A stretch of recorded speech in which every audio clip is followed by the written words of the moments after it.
Welcome. I'm Bonnie Botel-Shepard, the director of the Penn Literacy Network of the University of Pennsylvania. With me is Dr. Morton Botel, who is the senior advisor and founder of Penn Literacy Network, also emeritus professor of the University of Pennsylvania's Graduate School of Education. We're here to talk about his two new books, which will be the heart of the training of Penn Literacy Network. Mort, welcome. Thank you. What are the names of the books, and could you tell us about the main features of these two new books? Okay, here are the books. They have the same title. The black and white one is for secondary teachers and school leaders, and the black on white are for elementary and middle school teachers and school leaders. Both books are called The Plainer Truths of Reading, Writing, Talking Across the Curriculum. And they are both comprehensive professional development frameworks and methodology as well for what we call co-constructing. That's a key word in the books, throughout the books. Co-constructing evidence-based teaching and learning. Now that's the big word these days. The government wants evidence-based approaches, and one of the key features of this version of books that I have been working on over the years is that it provides that required evidence-based material and a special chapter, which we'll get to talk about. Wonderful. Can you tell us about the reading, writing, talking processes and how they compare to the critical experiences of your former books? Right. These books have their origin in the Pennsylvania framework for reading, writing, talking across the curriculum. Back in the 70s, as people know generally, I was awarded the contract for writing the state framework for literacy across the curriculum. And at the time, I used the term the critical experiences. I like the power of that language. But in this version of my work, I've substituted the language reading / writing / talking processes. Because while critical experiences is powerful language, the actual truth of what we do is to work on the reading, writing, talking processes. That's the heartland of my work. It always has been, and it's given special emphasis here. People might still want to use critical experiences in talking about the fact that these are powerful ways for improving teaching learning that are evidence-based. But that's the basis for the subtitle, Reading, Writing, Talking Across the Curriculum. That has to do with teaching and learning. I always connect those two. So instead of talking about learning, I always talk in the book about teaching / learning. Whatever is true of the one is obviously true of the other. Our other major framework has been focused on learning, and learning is the core of the work that we do.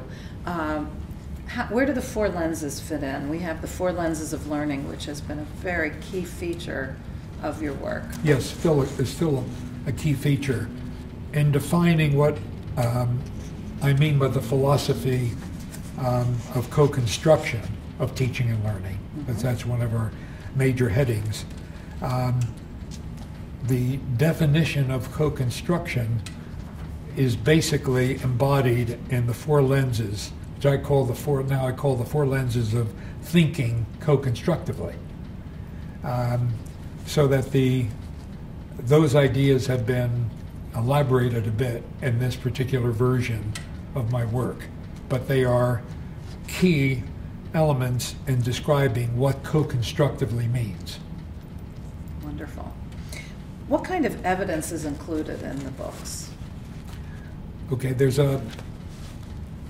in the past we included evidence as we went along, so that if we talked about a particular practice, we would, in the parentheses, refer to somebody's work, and we might obviously include a citation here as well as in the bibliography. This time, there's an entire chapter, chapter 8 in both books, are entitled Evidence Supporting Best Practices. The present administration speaks always of best practices. What they mean when they say that in quotes is, what is the evidence for best practices? How do you know that what you're declaring as best practices is in the literature? So the chapter is called Evidence Supporting Best Practices, and then colon, expert judgment and meta-research. Okay, so those are the two categories that are elaborately developed in that chapter. Expert judgment means things like Carnegie Corporation reports, the practice of outstanding classroom teachers that comes from many, many studies, expert judgment of leaders in the field, and the position statement of 22 national professional education associations. So that's one group. The other group are almost entirely meta-analyses, and that's important word. Again, that's in quotes. Meta-analyses, instead of just reporting individual studies, which I do throughout the text and in the chapter bibliography, a meta-analysis means that the particular work, let's say self-selected reading and writing, we are talking about studies that bring together all the studies. In other words, instead of citing one study that works and forgetting about the ones that don't work, these are studies that bring together all of the studies over a 15-year period that relate to that. So it has much more power, and it's not being selective and choosing the ones that work and forgetting about the others. So those meta-analyses are the statistical research strong points of any kind of research report. That's wonderful. Yeah. And of course, on our website for the Penn Literacy Network, at Penn, people can see on the homepage the evidence from various districts about test scores and standardized tests that That's right. So we really have two things. work. We have two things on our site. One, the specific districts that we have worked with over the years. Some of them, yes. Some of them. And the other is this chapter. Chapter 8 Right. is on our website as well. That's great. In what ways do these books respond to Secretary of Education Arne Duncan's Race to the Top?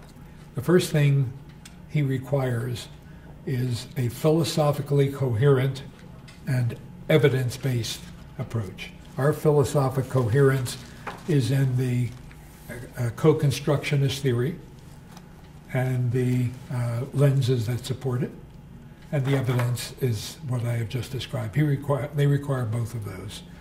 They are particularly interested in giving the big money to the ones that have been proven in the work of the group that's making the proposal.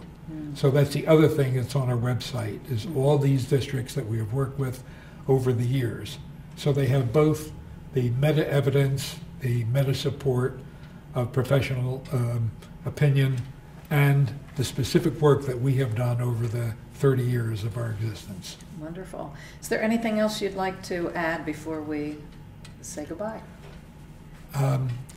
This is a framework, but it's also a methodology. I have a lot of approaches that people can use, but nobody could possibly read this and do them all, at least not right away. More than that, any of the ideas that they take, they have to co-construct. In other words, we do not present a formula. Anyone who reads this will find ideas, but we will remind them that we call it a co-constructionist approach, which means they read it and individual teachers, but better still, whole faculties working together will redesign it based on their communities, the ways in which teachers work, so that there is a very strong idea here that teachers have their own styles, and that ought to be honored, as well as school districts and communities whose wishes have to be taken into consideration in developing their version of this. Wonderful. Thank you. This has been wonderful, and I hope that people will have an opportunity to read the books and spend some time with us on our website. Appreciate it. Thank you.